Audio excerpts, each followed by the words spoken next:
Bonjour à tous, c'est Psyplay, j'espère que vous allez bien. La nouvelle roadmap est sortie ce lundi 13 mai 2024 et elle annonce une extension sur l'amour dans les Sims 4. Ce dont nous parlions dans la toute dernière vidéo d'information et de spéculation sur la chaîne est donc confirmé, c'est officiel. Préparez-vous à voir arriver cet été davantage d'interactions amoureuses et une nouvelle map pour célébrer l'amour. Il y a aussi des kits et des mises à jour avec du contenu gratuit, c'est bon à prendre. Allez, on décrypte ça ensemble. J'avoue que j'ai hâte d'en rediscuter avec vous. Si cette vidéo vous plaît, n'hésitez pas à vous abonner, mais aussi à mettre un like et écrire un commentaire pour soutenir la chaîne. Concrètement, ça permet à YouTube de comprendre que vous aimez la vidéo, donc elle est proposée à plus de monde. Vous savez que j'adore vous lire et discuter en commentaire. L'annonce est sortie à 17 h sur les réseaux sociaux, à commencer par Twitter X. Suivez votre cœur durant cette saison de l'amour dans les Sims 4, avec un emoji baiser, avec du rouge à lèvres, maillot de bain et verre de nectar. Ça va être chaud cet été dans les Sims, non? La roadmap s'intitule cette saison, il y a de l'amour dans l'air, sur fond rose. C'est cliché, mais totalement attendu. Et voici le visuel entier qui tient lieu de roadmap, toujours baigné de rose, avec de petits immeubles colorés, un cours d'eau, quelques arbres, un beau soleil d'été, une piscine. Voyons ensemble ce que cette roadmap a dans le ventre. Elle nous révèle tout d'abord un court texte inscrit dans une bulle, les prémices de la passion. J'ai soigné mon look pour me mettre dans le bain de la séduction. Et oui, ces moments de tension et d'incertitude avant la rencontre, pendant lesquels nous nous faisons belles et beaux pour séduire. Ce seront 2 mises à jour stylées gratuites. Elles concerneront principalement le mode créer un sim, puisque nous voyons des ongles et une coiffure. En tout cas, elles seront accessibles à tous les joueurs qui possèdent le jeu de base. Ce qui est intéressant, c'est que l'on parle de mise à jour et non de livraison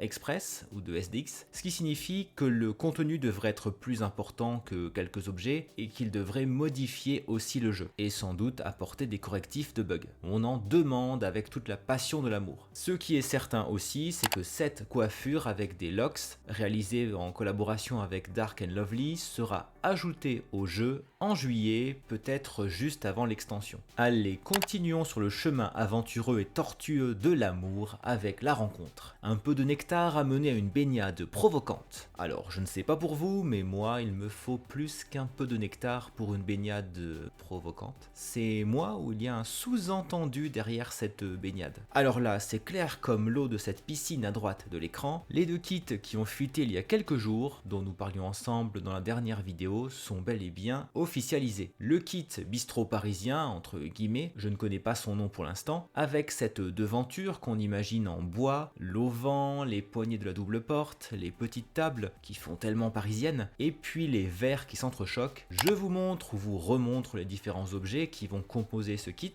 On se croirait vraiment dans un petit bar parisien, c'est du beau boulot. Et puis à droite, une ambiance du sud avec l'arche qui donne sur une belle piscine rectangulaire, une fontaine réalisée avec des rochers, une table d'extérieur. Voici les objets de ce nouveau kit pour le patio et la piscine, pour prolonger la rencontre après quelques verres de nectar ou pour se rafraîchir parce qu'il peut faire très chaud quand on fait des rencontres. En été, c'est ce que je voulais dire. Cette fois, on évoque des kits aux destinations inédites. Alors, ce sont bien des kits de construction tous les deux, pas de map à attendre, mais ils seront inspirés d'une culture particulière. Paris, la ville de l'amour pour le premier, et je vois un style colonial, peut-être hispanique, mexicain pour le second. En fait, l'inspiration de ce kit me fait penser à Selvadorada et à des objets présents à Oasis Springs dans le jeu de base. La route nous mène sur cette place avec la fontaine du désir. J'ai fait des vagues, mais on a quand même fait crac-crac. Bon, ils se sont bien amusés dans la piscine, mais c'est resté sage jusqu'à la fontaine. Un nouveau crac-crac dans la fontaine ?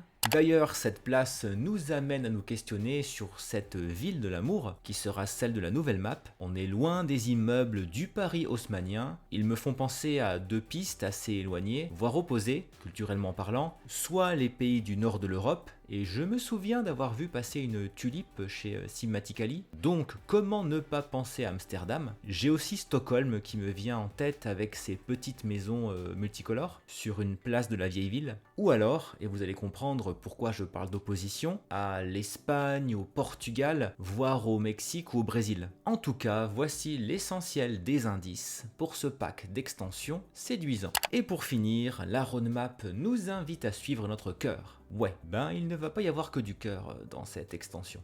Ce qui est notable, c'est que cette fois, aucun mois de début et de fin de la roadmap n'est indiqué. Nous sommes en mai, donc elle courra au moins jusque juillet, c'est certain, voire août. Les plus longues roadmaps qui ont été réalisées jusqu'alors duraient 4 mois. Tout dépend aussi du nombre de roadmaps qui sont prévus pour 2024, peut-être 3 comme c'est souvent le cas. Aucune chronologie des sorties non plus, bien que nous sachions que la mise à jour apportant les locks est pour juillet, qui sera peut-être le mois de sortie de l'extension. Les kits pourraient arriver avant, soit fin mai, soit en juin. Bon, avons-nous quelques indications, quelques indices sur les contenus de cette extension romantique? La roadmap est là pour faire monter l'envie, et elle glisse ici ou là des pistes avec un très possible crac-crac dans la fontaine, avec aussi ce téléphone marqué d'un cœur, sans doute pour signifier une application de rencontre. On le sait, au 21e siècle, beaucoup de couples se rencontrent sur internet. On revient au concept d'amour moderne dont je parlais dans la dernière vidéo, avec probablement un système de préférence sociale, qui est là depuis l'extension Grandir Ensemble, qui va s'étendre aux préférences amoureuses, avec des tue-l'amour on l'espère, et aussi un système d'attraction amoureuse. Comme dans la vraie vie, parfois ça marche, ça fait des éclairs, et parfois le courant ne passe pas. Paraît-il que c'est une question de chimie. Est-ce que donc attraction rimerait avec amour à sens unique ? Pourrait-on même aller jusqu'à des amours qui s'étendent à plus de 2 Sims? Vous avez été plusieurs à l'évoquer en commentaire. Pour un amour moderne, ce serait carrément moderne.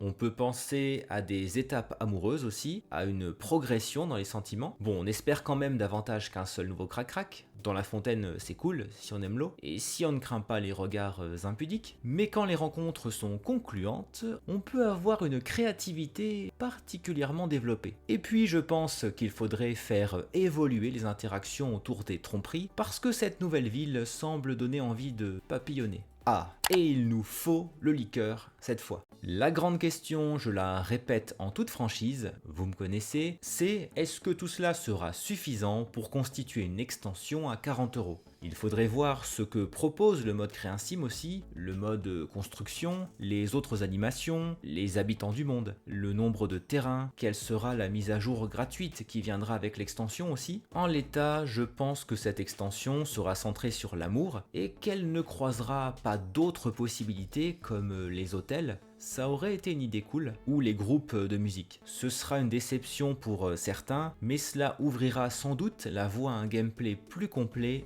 plus tard. Une grosse partie du budget se concentre certainement sur les interactions amoureuses, comme cela a été le cas pour les interactions familiales avec Grandir Ensemble. En tout cas, après bientôt 10 ans de Sims 4, il était temps que les relations amoureuses soient améliorées. Alors, êtes-vous tombé sous le charme de cette roadmap avec 2 kits, des mises à jour, mais surtout une extension sur l'amour? J'ai hâte d'échanger avec vous en commentaire là-dessus, maintenant que nos spéculations se vérifient. Est-ce que vous trouvez la roadmap assez riche et le thème de l'extension suffisamment complet? Vous le savez sûrement, j'ai de grosses attentes sur de meilleures relations amoureuses dans le jeu, parce que je les trouve ridiculement faciles en l'état. Maintenant, à voir quelle sera la richesse du contenu de cette extension.